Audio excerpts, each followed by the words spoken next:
지금 예를 들어서 영유 나오고 미국 교과서로 이제 수업을 했습니다. 그러면은 그거에 대한 결과가 내신 1등급은 아니지 않습니까? 그러면 그거에 대한 결과물을 좀 내기 위해서는 중학교 1학년 때는 그래도 토플 공부를 해서 결과적으로 토플 만약에 이제 점수를 어느 정도 확보를 한다라고 하게 되면 검증은 되는 거라고 봐야겠죠.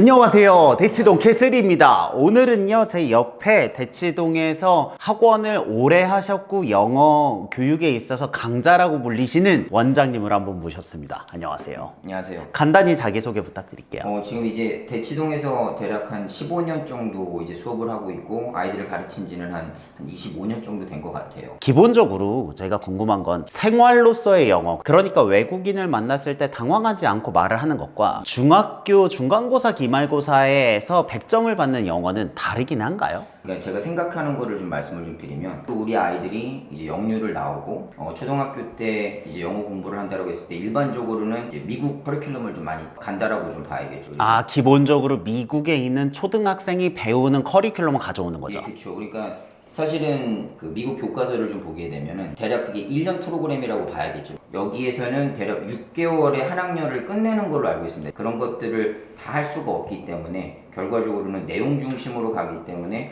이제 속도가 좀 빠르다라고 좀 결론을 내도 틀린 말은 아닐 것 같아요. 아, 기본적으로 미국에서 배우는 1년 과정을 모두 다 하는 게 아니고 그 중에서 내용 중심으로 배우기 때문에 한국에서는 그것을 6개월 정도로 끝낸다. 우리 아이들이 영유로 공부를 쭉, 그러니까 영어 유치원에서 공부를 하고 미국 교과서로 수업을 쭉 했었을 때는 대화만 하기 위해서 우리 아이들이 공부를 한 건 아니죠, 사실은요. 초등학교 때도 마찬가지고요. 그러니까 대부분 영유나 아니면 초등학교 때 영어 공부를 너무 회화 쪽으로만 생각을 하시는 것도 이제 안 좋다. 딸을 보더라도 굉장히 공부를 많이 했죠. 공부를 했지. 물론 이제 원어민 선생님들하고 대화를 한 것도 맞지만 실질적으로는 공부를 한 겁니다. 기본적으로 영유를 나왔다고 해서 회화만 한 게 아니라 기본적으로 우리가 배우는 그 공부를 했다라는 거죠. 그렇죠? 그게 더 크다라고 봐야 됩니다. 기본적으로는. 예, 그런데 이제 그 학년, 그러니까 저학년 때 공부를 하고 있다가 이제 원어민 선생님하고도 공부를 하고 있다가 이제 중학교 때 넘어왔었을 때 가장 크게 느껴지는 게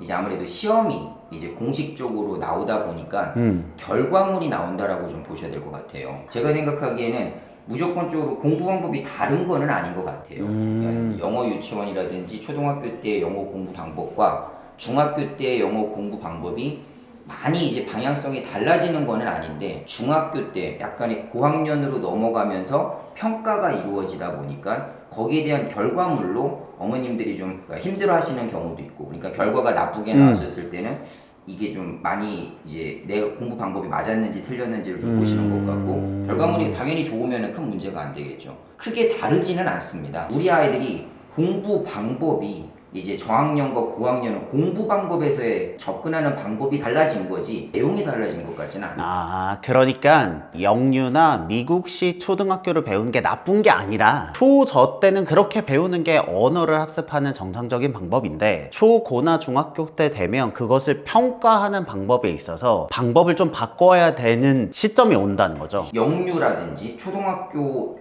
대부분의 어학원에서 그냥 회화만 가르치는 거는 아니다. 분명히 아닐 거죠. 아니다. 예, 그러니까 이게 너무나 다르다라고 생각을 하시는 것 같아요, 어머님들이. 그러니까 이제 저학년의 영어 공부 방법과 고학년으로 넘어왔었을 때 공부 방법이 내용면도 달라지고 모든 것들이 달라진다라고 생각을 하시는데 사실은 이게 연장선이라고 봐야 될 것 같아요. 그리고 그 초등학교 때 영어학원에서 배우는 거는 대부분은 다 영어 교과서로 공부를 합니다. 그쵸. 그러면은 영어 교과서가 미국 교과서겠죠. 아무래도 미국 교과서가 우리나라 교과서하고 다르지는 않죠. 이제 중학교로 넘어오면서 가장 제가 피부로 느끼는 거는 학습 자세가 좀 부족해요, 우리 아이들이. 그러니까 그게 원장님이 생각하는 가장 큰 문제라는 거죠. 한 가지 예를 들어서 그러니까 우리 아이들한테 설문조사를 합니다. 그러니까 네. 숙제하고 공부의 차이점이 뭔지. 그러면은 대부분 말을 하죠. 이제 숙제는 뭐 수동적인 거예요. 그리고 공부는 능동적인 거예요. 라고 보통 이제 그 정도는 다 알고 있습니다. 그런데 우리 아이들이 숙제를 하는 목적을 또 물어봤거든요. 네. 근데 숙제를 했었을 때 가장 큰 목적은 끝내기 위한 거. 끝내기 위한 숙제로만 하다 보니까 이게 그 자기주도 학습이 안 돼 있어요. 숙제는 정말로 많이 하는데 그 모든 것들이 자기 걸로 갖고 가려고 하는 것이 아니라 바로 끝내고 이제 다른 걸 하거나 아니면 쉬거나 그 목적이 좀 이제 변질된 거라고 봐야 돼요. 그가 숙제가 없으면 뭐를 해야 될지를 모르는 아이들도 많습니다. 그리고 예를 들어서 테스트가 없으면은요. 예를 들어서 학원에서는 다 단어 테스트를 하고 있지 않습니까? 단어 테스트를 만약에 그날 보지 않으면 책이 안 펴져 있어요, 아이들은요. 그러니까 주어진 시험이라든지 그러한 것들이 없었을 때는 뭐를 해야 될지를 모르는 그 나이예요, 지금이요. 그러니까 6학년과 1학년과 2학년. 이때는 다 컸다라고 느껴지죠. 아무래도 덩치도 커지고 했는데, 근데 그동안 너무나 이제 수동적으로 공부를 했었던 것들이 많습니다. 착실했던 아이들도 마찬가지예요. 이제 고학년으로 넘어갈수록 그냥 무언가 숙제만으로서 평가를 받기에는 상위권으로 들어가기에는 조금 부족하다라는 게 많이 느껴지고 있고, 결국에는 아이들은 정신교육인 것 같아요. 여기서 말하는 정신교육이 막 대단한 거는 아닌데, 워낙 우리 아이들이 숙제에 치이고 자발적으로 무언가 공부를 했다라기보다도 숙제에 질질질질 끌려오는 거죠. 우리 아이들이 숙제를 앞서지는 못했던 것 같아요. 계속 이제 숙제에 치여 살고 안 하지는 않지만 뭐 새벽 1시, 2시까지 다 외우고는 있지만 그게 정말로 자기 거는 아니었습니다. 지금 6학년과 1학년 아이들한테 제가 생각하기에는 물론 수학도 중요하고 영어도 중요하고 다 중요하지만 왜 공부를 해야 되는지, 그리고 공부를 할 때 그래도 좀 이제 효율적인 것이 무엇인지를 계속적으로 좀 말해주는 게 필요로 할 것 같아요. 제가 알고 있기로는 수학 같은 경우는 어찌됐든 굉장히 명료한 알고 모르고, 그리고 또 학년별로 무엇을 해야 할지를 정확하게 좀 뭔가 공식을 좀 외우면 어느 정도는 자신이 공부한 거에 대한 피드백이 바로 나오죠. 그런데 영어 단어를 한 3시간 동안 외웠다고, 혹은 뭐 한 달 동안 외웠다고 하더라도 그게 내가 보는 시험에서 바로 적용이 또 안 되다 보니까 아이들이 중도 하차가 많습니다. 포기라는 경우가 생각보다 영어가 들어가는 노력 대비 결과물과의 상관관계가 좀 낮다는 거죠. 이거는 정말로 차야지만 넘치는 것 같아요. 그 항아리 안에 물이 차는 동안까지는 티가 안 나는 겁니다. 정말로 내가 잘하고 있는지. 그런데 이게 결국에는 많은 공부를 하고 단어를 외우면 분명히 차서 넘치면은 한 단계 발전하는 거를 목격할 수는 있지만, 지금 딱 6학년과 1학년 아이들은 아무래도 경험이 부족하지 않습니까? 근데 다가 또 형성이 되는 나이고, 그래서 뭔가 자신이 했었을 때 성취감을 느끼고 싶은데 그게 좀 바로바로 피드백이 안 와서 많이 힘들어해요, 사실은요, 아이들이요. 그래서 대략 제가 가르치는 아이들 중에서 80%가 힘들어하는 것 같아요. 근데 그게 왜 그런 거냐면 어떻게 하는지를 몰라서입니다. 안 하고 싶어서는 아닌 것 같아요. 물론 이제 많이 요령을 피는 아이들도 있겠지만 내가 뭘 해야 될지를 모르는 아이들도 굉장히 많습니다. 고학년에서 시험으로 넘어가는 그 가운데 브릿지를 특별한 방법으로 하신다고 들었거든요. 그 방법에 관한 이야기를 좀 해주실 수 있을까요? 보통 학원에서 이제 아이들을 가르치게 된다고 했을 때는 뭘로 가르칠지가 결정이 돼야 되지 않습니까? 아무래도 어떤 자료를 가지고서 우리 아이들한테 전달할 것인지. 근데 저는 교과서가 최고라고 생각을 합니다. 교과서가요. 왜냐? 교과서는 검증된 이제 많은 전문가들이 그 학년에 맞게끔 편집도 되고 최적화가 된 겁니다. 그러면 우리 아이들이 초등학교 때는 다 그렇다라는 건 아니지만 미국 교과서, 그러니까 영어로 쓰여진 교과서를 공부를 하는 거죠. 6학년이 끝나고 7학년, 8학년, 9학년, 10학년, 11학년, 12학년으로 넘어가는 게 이제 고등학교 과정이라고 봐야 되는데, 9학년에서부터 12학년까지의 교과서를 묶어놓은 게 토플이라고 보시면 돼요. 기본적으로 저학년과 고학년은 공부가 다르지 않고 이 방법을 그냥 심화하는 것 뿐인데, 제일 좋은 건 교과서인데 저학년은 그냥 미국 교과서 따라가면 되고 고학년 교과서는 토플이라고 생각해도 크게 다르지 않다. 예, 왜냐면 그 토플이라는 시험은 이제 미국에 있는 외국인을 위한 이제 입학고사지 않습니까? 우리나라 수능과 같은 개념이에요. 아, 그렇겠군요. 예, 그래서 토플에서 나오는 내용들이 다 교과서에서 나오는 내용들입니다. 전부 다요. 저는 이게 들으면서 놀란 게, 그러니까 대부분 제가 접했던 토플은 대학생 이후인데 생각해보면 대학교를 입학하기 위한 점수니까 고등학생이나 중학교 고학년이나 고등학생들이 푸는 내용들로 구성되어 있겠네요. 100% 그렇게 되어 있습니다. 미국 대학교에서 이 학생이 고등교육을 잘 받았는지를 평가하는 게 아무래도 대학 입학고사지 않습니까? 네, 그쵸. 그러면 영어 교과서로 공부를 했었던 아이들의 연장선은 아무래도 토플이 가장 적합하다라고 생각을 하는 거죠. 그렇다고 해서 신문을 가르칠 수는 없어요. 매거진을 갖고서 시사적인 배경 지식을 주기에는 아직은 좀 어리다라고 보는 거예요. 미국에서 대학교를 다닐 수 있는지 없는지를 그러니까 외국인이 미국에 있는 대학교를 다닐 수 있는지 없는지를 검증한 거기 때문에 철저하게 미국 고등학교를 수준이 되는지 안 되는지를 평가를 하는 겁니다. 스피킹도 그렇고 리스닝도 그렇고 라이팅도 그렇고요. 그래서 결과적으로는 토플이라는 그 자체는 초등학교 때 배웠었던 거에 대한 연장선이 분명히 맞습니다. 그런데 우리는 한국에서 대학교를 가야 되잖아. 이제 수능이라는 영어와 내신이라는 영어가 거기에서 딱 부딪히죠. 우리는 한국에서 대학교를 갈 것이고 한국에서 중학교를 다니기 때문에 중학교 때 내신도 봐야 되고 그러니까 중학교 교과서에서 내오는 내용도 알아야 될 것이고 그 1차적으로는 미국 교과서의 연장선은 토플이고 그거의 마지막은 토플 점수라고도 생각을 해요. 저는요. 지금 예를 들어서 영유 나오고 미국 교과서로 이제 수업을 했습니다. 그러면은 그거에 대한 결과가 내신 1등급은 아니지 않습니까? 그러면 그거에 대한 결과물을 좀 내기 위해서는 중학교 1학년 때는 그래도 토플 공부를 해서 결과적으로 토플 만약에 이제 점수를 어느 정도 확보를 한다라고 하게 되면 검증은 되는 거라고 봐야겠죠. 그 토플 점수라 하면 예. 스피킹, 라이팅, 리딩 다 있잖아요. 맞습니다. 그 중에서 리딩 위주로 하시는 거예요? 예. 아니면 다 봐요? 아니요, 우선은 리딩 위주로 가야 돼요. 많은 시험 유형들이 있지 않습니까? 그쵸. 뭐 내신도 있고 수능도 있고 토플도 있고 탭스도 있고 여러 가지 뭐 토익도 있고 다 있는데 리딩은 같은 거라고 보셔도 될 것 같아요. 이제 보통 어머님들께서 약간의 오해를 하실 수 있는 부분이 뭐냐면 나는 수능을 볼 건데 굳이 왜 토플을 해야 돼? 토플을 해야 될 필요가 있어 라고 말씀을 하시는데 그 말이 무조건 틀렸다라는 거는 아니지만 토플에서 리딩과 듣기를 공부를 한다라는 것은 수능을 공부를 하는 것과 일맥상통합니다. 그러니까 토플 리딩을 잘하는 아이들은요 수능 리딩 잘합니다. 그리고 수능 리딩 잘하는 아이들은 토플 리딩도 잘해요. 그런데 이제 막연히 토플이 수능과 많이 다르다라고 생각을 하시는 가장 큰 이유가 스피킹과 라이팅이 있어서 그렇거든요. 제가 여기서 확실하게 말씀드릴 수 있는 것은 토플에서 나오는 지문들, ETS라는 미국에서 SAT하고 토플을 만드는 이제 회사라고 좀 봐야 될 것 같은데 굉장히 검증된 그리고 또 아카데믹한 배경 지식을 줄 수 있는 글들이라고 보시면 될 것 같아요. 그거를 토대로 해서 이제 우리 아이들을 중학교 1학년 겨울방학 되기 전까지는 토플 베이스로 공부를 하는 게 좀 맞다라고 봐요. 그러니까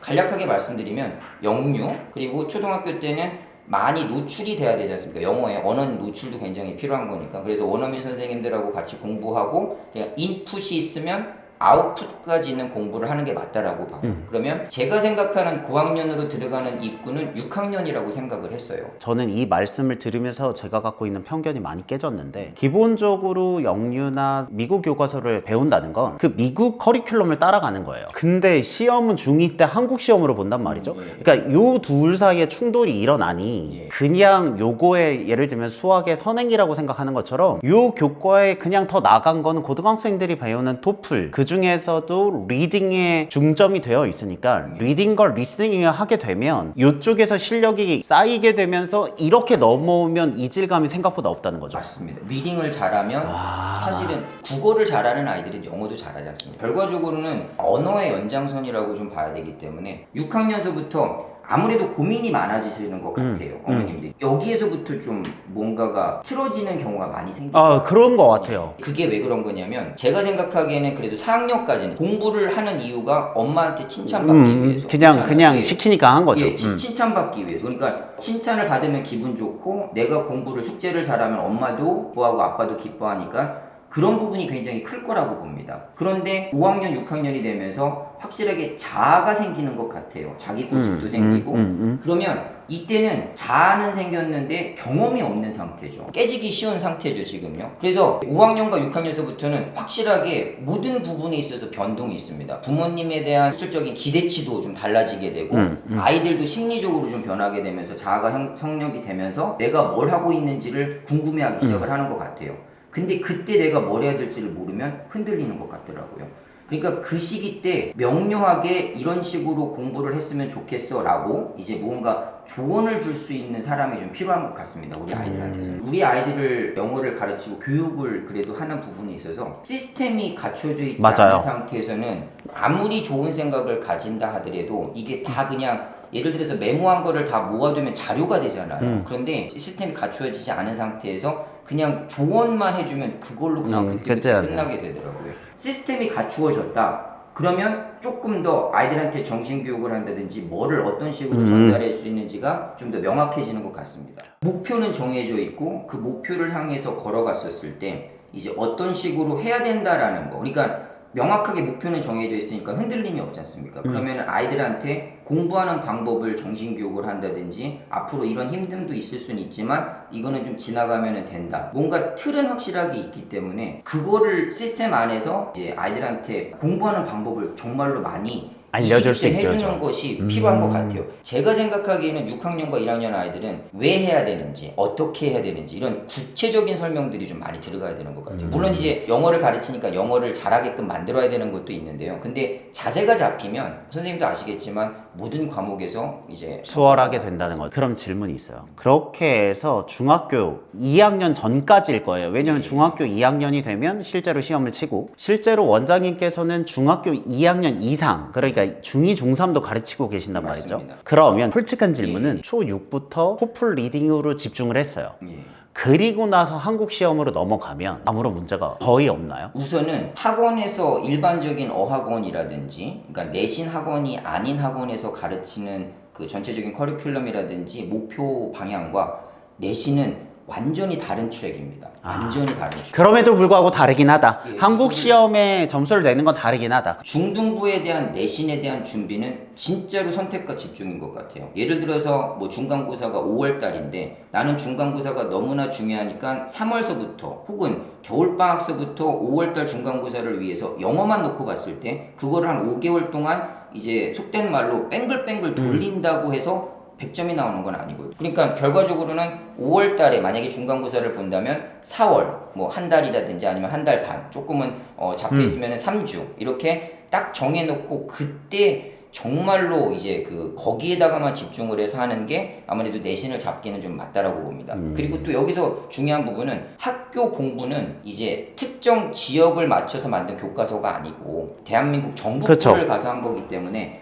지역적으로 조금 더 영어가 좀 이제 활성화되어 있는 곳을 본다라고 봤을 때는 교과서 내용이 쉬울 수밖에 없지 않습니까? 사실은요. 그러면 그거를 가지고서 너무나 오랜 시간 동안 준비를 했었을 때는 효율성에서 좀 떨어진다라고 봐요. 그러니까 이제 내신과 지금 현재 이제 중학교 2학년이라든지 공부를 했었을 때 그 트랙은 좀 다르다라고 봐야 됩니다. 근데 토플 리딩이라는 그 자체는 수능에는 굉장히 많은 도움이 됩니다. 그러니까 이게 꼭 수능이라기보다도 토플 리딩, 수능 리딩, 뭐 다른 시험의 리딩 이런 것들은 다 같은 계열이기 때문에 결과적으로는 어느 한 분야에서 리딩을 잘하는 아이는 크게 어렵진 않아요. 근데 아직은 나이가 어리다 보니까 경험이 없으면 내가 가진 게 많더라도 시험 점수가 초창기 때는 좀 낮을 수는 있어요. 하지만 이제 푸는 요령을 바로 알면 이제 금방 캐치업을 하더라고요. 원장님 말씀을 요약을 하면 기본적으로 이게 문해력이라고 생각하면 미국 학생들의 문해력이잖아요. 그러니까 그걸 토플 위주로 리딩을 잘 연마를 하면 일단 실력이 올라가는 거고 실력이 올라간 상태에서 3주나 4주를 바짝 잘 정리를 하면 점수로 발현이 되는 건데 예. 중학생이라서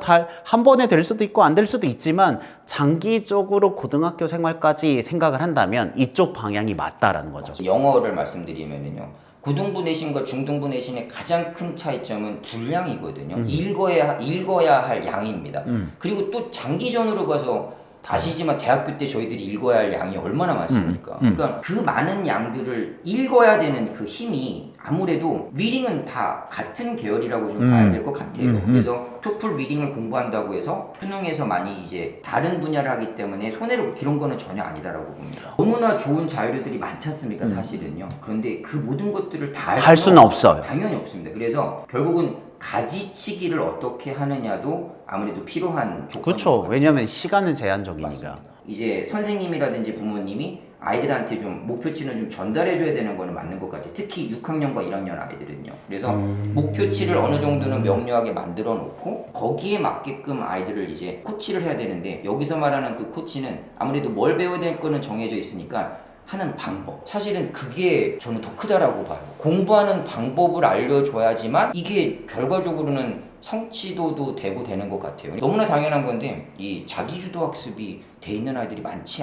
않습니다. 아직까지는. 그게 할 줄 몰라서지 안 해서는 아닌 것 같아요. 맞아요. 우리 아이들이 안 하지는 않지 않습니까? 근데 하는 방법을 모르고 또 부모님들도 그렇고 많은 이제 우리 선생님과 강사님들이 거기에 포커스를 맞추기보다는 많이 가르쳐야 되는 거, 많이 풀려야 되는 거에다가 조금 더 목표를 두시는 것 같아요.